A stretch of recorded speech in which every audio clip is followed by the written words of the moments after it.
February 1685, Whitehall Palace stood as the beating heart of English power, its corridors bustling with courtiers, diplomats and servants attending to the machinery of monarchy. Within its opulent chambers lived Charles II, a king who had survived civil war, exile, and the execution of his own father. He had outlasted Cromwell's Commonwealth and restored the Stuart dynasty to England's throne. At 54 years old, he remained energetic, charismatic, and deeply engaged with the affairs of state.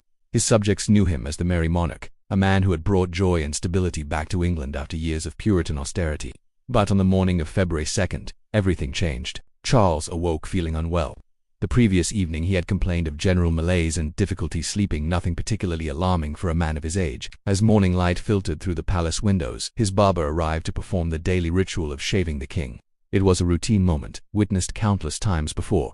Then, without warning, Charles cried out. His body went rigid. He collapsed to the floor, convulsing violently as terrified attendants rushed to his aid.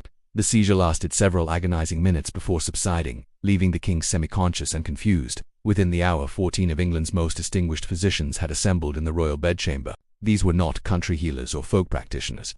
They were learned men who had trained at Oxford, Cambridge, and the finest universities of Europe. They represented the pinnacle of 17th-century medical knowledge, armed with instruments, remedies, and theories refined over centuries of practice. They were about to kill their patient. Dr. Edmund King, one of the king's personal physicians, quickly assessed the situation. He noted Charles's rapid pulse, his pallor, his disorientation. Without conducting a thorough examination, Dr. King made his diagnosis apoplexy, what we would now call a stroke. According to the medical theories that dominated European practice, the treatment was clear. The king's body humors had fallen out of balance. Aggressive intervention was required immediately. What these learned physicians failed to recognize was that Charles's symptoms pointed toward something entirely different, most likely a severe urinary tract infection or kidney stone, both conditions that might have resolved with rest, fluids, and time. Modern medical analysis of the historical records suggests that the seizure resulted from a sudden spike in blood pressure or the body's reaction to toxins accumulating due to kidney inflammation. With proper supportive care, Charles Stuart might have recovered completely. Instead, the doctors prepared their instruments. The torture was about to begin. For over 2,000 years, European medicine had been dominated by humoral theory, an ancient Greek system that held the body contained for essential fluids, blood, phlegm, yellow bile, and black bile. Health required these humors to remain in perfect balance. Illness occurred when one became excessive or deficient. Nearly every ailment could be traced back to humoral imbalance, and nearly every treatment involved removing the excess or adding the deficiency. In Charles's case, the physicians believed he suffered from an excess of blood. The solution seemed obvious. They would remove it. Dr. King ordered the king's arm extended. A leather strap tightened around the upper arm, making the veins bulge. A silver basin was positioned beneath. Then, with practiced efficiency, the doctor took his lancet and opened the basilic vein in Charles's inner elbow. Blood poured out dark, almost purple, which the physicians took as confirmation of their diagnosis. Corrupt blood, they muttered, nodding to one another with grim satisfaction. They measured carefully as 16 ounces flowed into the basin. A full pint of the king's blood drained away. Charles, already weakened from his seizure, grew paler. His breathing became more labored, but the doctors were far from finished.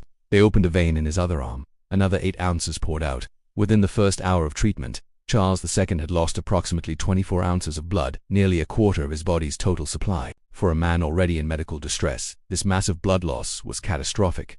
His blood pressure plummeted. His heart raced to compensate for the reduced volume. His organs, including his already stressed kidneys, received less oxygen and nutrients with each passing moment. The doctors observed these changes with satisfaction. The king's rapid heartbeat indicated that the treatment was working.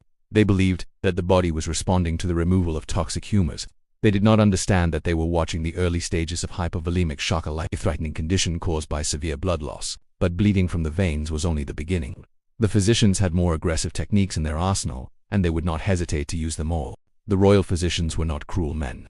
They genuinely believed they were saving their king's life. But 17th-century medicine operated on principles of aggressive intervention. Illness was seen as an invasion that must be forcibly expelled from the body through every possible means.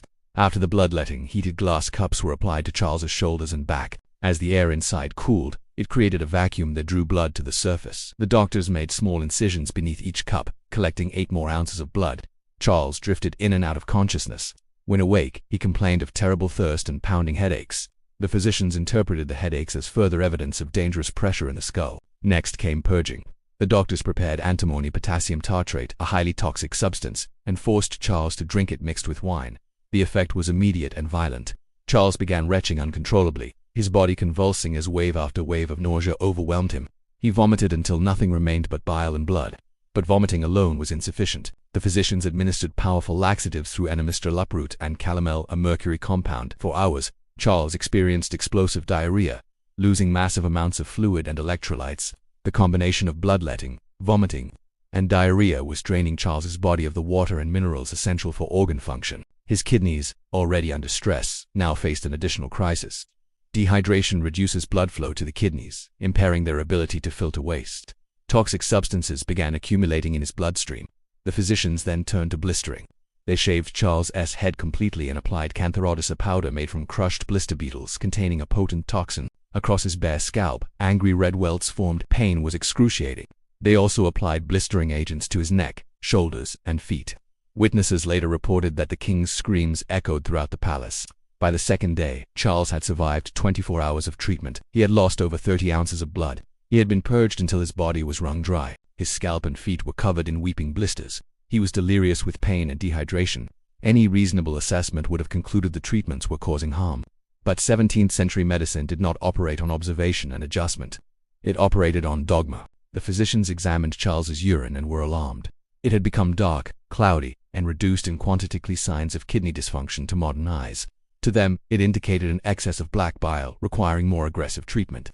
They administered stronger emetics and laxatives. They also gave him diuretics to force his kidneys to produce more urine. This was precisely the wrong approach. His kidneys needed rest, not chemical stimulation.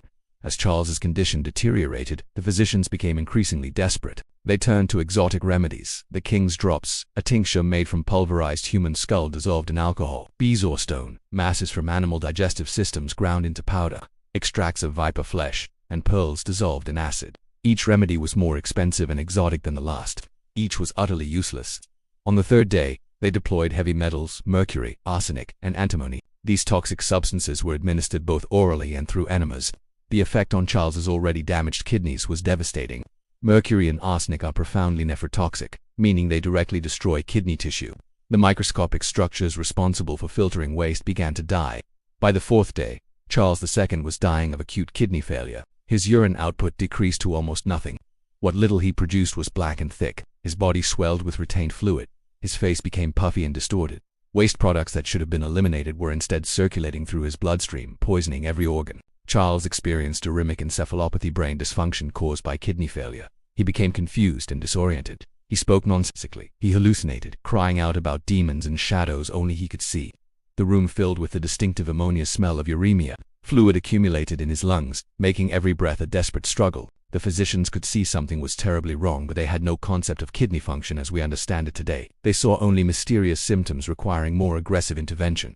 For 6 days, this continued. Charles endured bloodletting, purging, blistering, and poisoning. On February 6th, he briefly rallied, apologizing to those around him for being such an unconscionable time dying. Then, in the early morning hours, he finally succumbed. The death of Charles II stands as one of history's most tragic examples of medical hubris. 14 learned physicians, armed with centuries of accumulated knowledge, systematically destroyed their patient through treatments that violated every principle of modern medicine. They meant well. They followed the accepted science of their era. And they killed a king who might otherwise have survived. This was not murder. This was medicine, and that makes it all the more horrifying.